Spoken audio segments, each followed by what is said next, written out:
경찰이 구치소에 있는 조재범 전 쇼트트랙 코치를 상대로 성폭행 혐의를 조사하고 있습니다. 첫 옥중 조사입니다.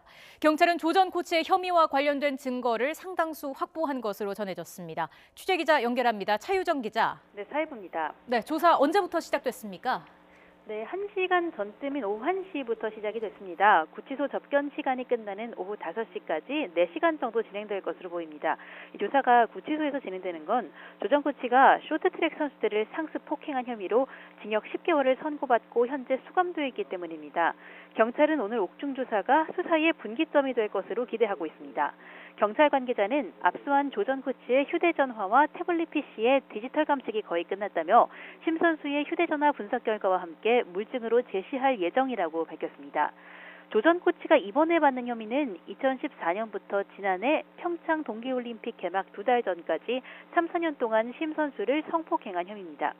심석희 선수는 자신이 고등학교 2학년이던 2014년부터 조 전 코치의 성폭행이 시작됐다고 고소장에서 밝혔습니다.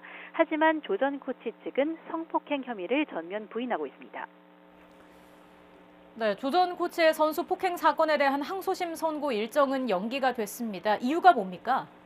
네, 조 전 코치는 앞서 말씀드린 대로 선수 폭행 혐의로 수감 상태에서 현재 2심 재판을 받고 있는데요. 2심 선고 공판이 원래 지난 14일 열릴 예정이었는데 검찰이 요청해서 23일로 연기가 됐습니다. 조 전 코치가 새로 받게 된 성폭행 혐의와 폭행 혐의 사이에 연관성이 크다는 판단 때문입니다. 우리 법에는 판결이 확정된 같은 사건은 다시 심판하지 않는다는 원칙이 있어서 폭행 사건으로 선고가 이미 나버리면 조 전 코치를 성폭행 혐의로 처벌하는 게 어려울 수가 있기 때문입니다. 검찰은 경찰의 수사 상황을 지켜본 뒤 공소장에 성폭행 혐의를 추가할지 결정할 예정입니다. 하지만 검찰이 꺼내들 카드는 많지 않습니다. 우선 선고 공판까지 닷새밖에 안 남아서 확실한 증거가 없다면 성폭행 혐의를 추가하기가 쉽지 않습니다.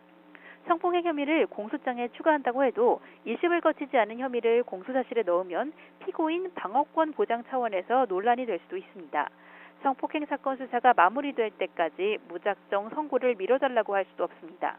검찰의 고민이 깊어질 수밖에 없는 이유입니다. 지금까지 사회부에서 전해드렸습니다.